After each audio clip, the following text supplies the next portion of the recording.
Tasua günüdür, Əbəlfəz dağların günü, iltimas-ı dua. Dedi Hüseyin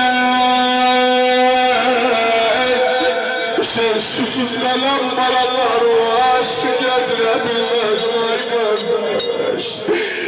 Gel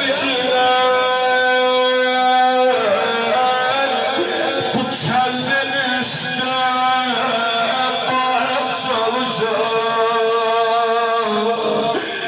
Kendine ot gibi bu gamda alışam. Hüseyin nenem Zahra'ladı, Hüseyin kemerim kolsuz bedenim bir kucak olacak.